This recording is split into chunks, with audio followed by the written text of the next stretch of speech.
I'm Selene Speaks, and welcome back to my channel. Today I'll be talking to you about dating security and giving you safety tips. So ladies, when you meet a guy for the first time, you can use your nickname, or if you want to use your first name, I would use my first name only. I wouldn't give that person my full name. You don't know that person. You can get to know that person over time, but there's no reason that they need to know your last name before you meet them, especially if you're doing online dating. Take time to do online research about the person. If you know about their social media, if you know their name, their phone number, research the person to find out who you're getting involved with. You can do a soft check online to see if they're on any registries or involved in any activities that can make you uncomfortable or put you in danger. Before you talk to them by phone, you might want to start out with giving them a burner phone number. I've already done a video short, so you can watch that if you don't know what a burner phone number is. You can vet this person by having a conversation with them to gauge their emotional intelligence. Talk to the person by phone for a while before you agree to meet with them.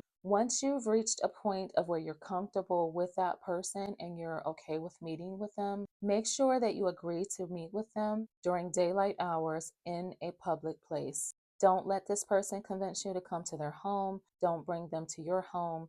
You don't know what you're dealing with yet. The next thing is you want to make sure that you tell a friend or a family member where you'll be. Or when I was dating, it was a friend and a family member. And I also told them how long I was expecting to be there, who I would be there with, and how I would get there in return. Also, make sure that you carry some sort of self-defense items with you. When I was dating, I carried multiple self-defense items with me. You can carry something like this whistle. You remember back when you were in PE class and your teacher wanted to get everyone's attention and you would just hear, oh, my ears are ringing right now. As annoying as that whistle was, it got everyone's attention and it made us drop what we were doing to pay attention. It's the same concept with a personal whistle. You can buy one and just attach it to a lanyard and put it around your neck. You can wear it inside of your shirt or outside of your shirt. I wear mine inside of my shirt in case if I need it, but I'm also trying to conceal it, right? So a whistle is another attention grabbing device that you can take with you on your first date. A personal alarm is a good idea. You may be able to carry pepper spray in your area. There are other devices and tools that you can wear on your hands or attach to your keychain, your bag. Those are things that you could use. In my case, I had something everywhere. I had a whistle around my neck. I had something near my ankle. I had something in my pocket. I had something in my bag. I had something on my bag. So regardless of what I needed, I had a way to protect myself. So going back to what I said about meeting in a public place during daylight hours, you may want to park somewhere a little bit further away from where you'll be going. I would park maybe a block or so away. The reason for that is because you need a little bit of privacy. You need time to kind of scope out the area. If you've ever seen that movie Taken From Me with Taraji P. Henson, she had to go over to Korea to meet with this teacher who was going to help her locate her son. He arrived early before she had, and when she arrived, he told her, I had to make sure that you weren't being followed. So when you meet this guy for the first time, make a quick mental note of what he's wearing. What color is his shirt? What type of shirt is it? Is it a blue shirt? Is it a button-up shirt? Is it a t-shirt? What type of pants is he wearing? Is he wearing jeans? Is he wearing slacks? What type of shoes is he wearing? Does he have any tattoos, scars, piercings? I would suggest that you make a mental note of those things in case if you need that information later. Now, let's say that this person offers you a glass of wine. I wouldn't consume any alcohol on the first date. You can say no, thank you, and order something else.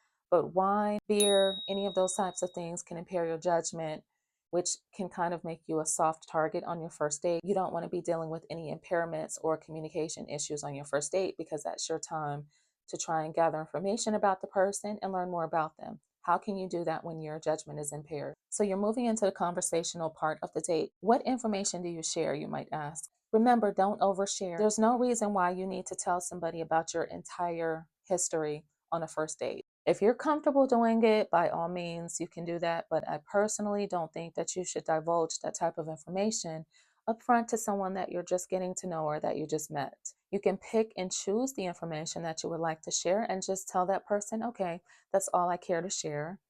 What about you? Tell me some things about you that you find to be interesting. You can ask that person to tell you a fun fact about themselves. Maybe they'll reveal something that was unexpected. How does this person speak when they talk about women? Are they making a lot of generalized statements? Are they being hateful? Are they addressing these women in a disrespectful way? Those are indicators that you might be dealing with an emotional abuser or someone who's physically abusive to women. Do you really want to get involved with that? Also, it's a good idea to Look at his micro expressions while he's speaking to you. If you don't know much about micro expressions, definitely do your research. They can definitely indicate certain things that people might be feeling whenever they're speaking to you if you learn to read them. Also, be careful with these smooth talkers. You have to use your own discretion, but I would just encourage you to not let that person take you to a second location. Remember, you're still getting to know this person, and you don't want to put yourself in a situation where you could potentially make a rash decision. And also, if the date went really well, you can just offer to meet that person again at another time. When you're about to leave, he may offer to walk you out to your car. You have to use your own judgment and discretion on that. If it did not go well, I would not leave with that person. I would let them leave first and then I would leave at a later time. If you arrive to your destination in a rideshare service, you may want to go to another business, maybe down the block or around the corner, and just sit there like another coffee shop or something like that and just order your rideshare from there. This person could potentially follow you home. And if your date did not go well, you don't want that person following you home. Even if your date did go well, you may not be ready for them to come back to your home. It's a good idea to just make sure that you are ordering your ride share from a different location. Update your points of contact whenever your date is over. So this now concludes the video. I hope you found this information helpful. If you found value in any of this information, please share this video with your wives, your sisters, your mothers, your aunts, your daughters, your friends, anyone who you feel could benefit from this information. Also, consider subscribing to my channel. I will be posting more videos like this on personal safety and women's security.